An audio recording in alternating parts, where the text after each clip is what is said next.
आप ही के पास लौटूंगी सूरज। देखिए, बड़ी खबर आ रही है। शरद पवार की तरफ से कहा गया है कि कार्यकर्ताओं का उन पर बहुत दबाव है।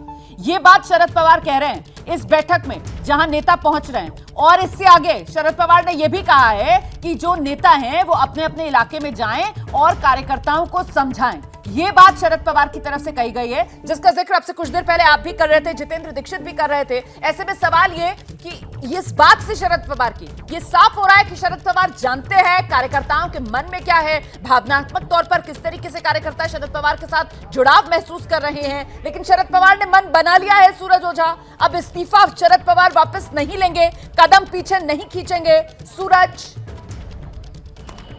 जी बिल्कुल, देखिए वो एक पहल है कमेटी बनाने का।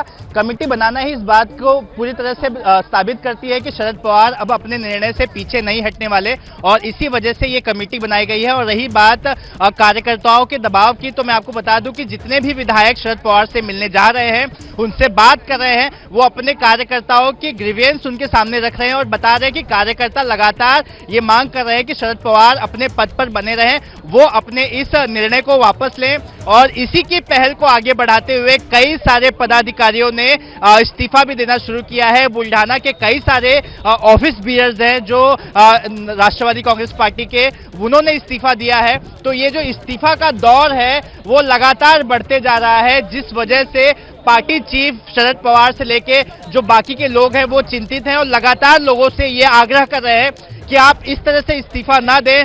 समय आ गया है, किसी न किसी को वो गद्दी संभालनी है, और इसी वजह से 18 सदस्यों के इस पैनल को बनाया गया है। मैं आपको वापस से यहाँ माहौल दिखाना चाहूंगा।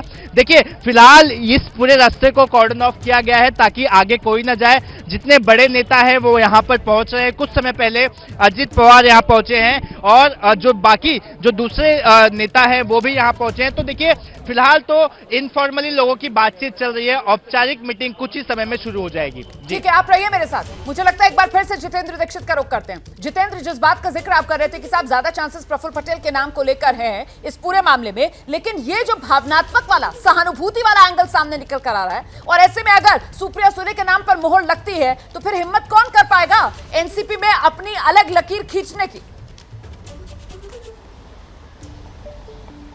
जी हाँ, बिल्कुल। मैं आपको एक इम्पॉर्टेंट अपडेट इसके पहले दे दूं, आपके सवाल के जवाब के पहले, कि जो जानकारी मिल रही है उसके मुताबिक शरद पवार के इस्तीफे का फैसला जो है वो 26 अप्रैल के दिन डिस्कस किया गया था। 26 अप्रैल को एक बैठक हुई थी जिसमें शरद पवार मौजूद थे, सुप्रिया सुले मौजूद थी और अजीत पवार यानी कि परिवार के ही ये वरिष्ठ लोग मौजूद थे, वरिष्ठ सदस्य उस वक्त मौजूद थे।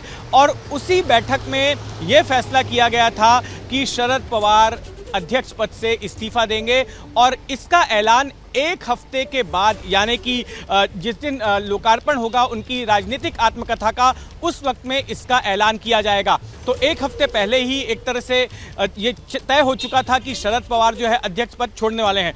दूसरी बात मैं आपको ये बताना चाहता हूँ कि अभी भी सुप्रिया सुले जो है एक टॉप कंटेंडर बनी हुई हैं, वो भी इस रेस में अभी भी आगे हैं। प्रफुल्ल पटेल के साथ में उनका भी नाम चल रहा है। और यहाँ पर यह बताना जरूरी है कि शरद पवार ने बतौर सुप्रिया सुले को ही अपने एक राजनीतिक वारिस के तौर पर उनको ग्रूम किया था, क्योंकि 1999 में जब राष्ट्रवादी कांग्रेस बनी तो उसके बाद से लगातार ये खबरें आ रही थी कि सुप्रिया सुले का एक खेमा है और अजीत पवार का खेमा है, दोनों खेमों के बीच में कॉन्फ्लिक्ट होती है, टकराव होता है। लेकिन शरद पवार ने बार बार यही कहा था कि मैंने सुप्रिया सुले को राष्ट्रीय राजनीति करने के लिए जिम्मेदारी दी है और अजीत पवार जो है वो महाराष्ट्र की राजनीति करेंगे। अब ऐसे में जब बात आती है पार्टी के राष्ट्रीय अध्यक्ष बनाए जाने की, तो ऐसे में सुप्रिया सुले का पलड़ा भारी नजर आ रहा है। और इसमें कोई आश्चर्य नहीं होगा कि अगर सुप्रिया सुले को ही इस बैठक के बाद में पार्टी के नए अध्यक्ष के तौर पर मनोनीत कर दिया जाता है। लेकिन जितेंद्र, देखिए किस तरीके से पल पल खबरें बदल रही हैं। क्या मजबूरी है मेरी, बताइए।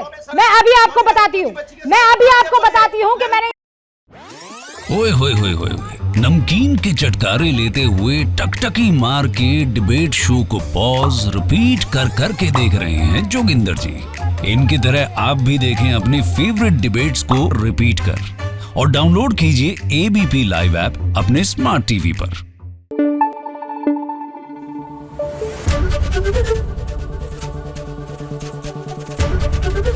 एबीपी न्यूज आपको रखे आगे।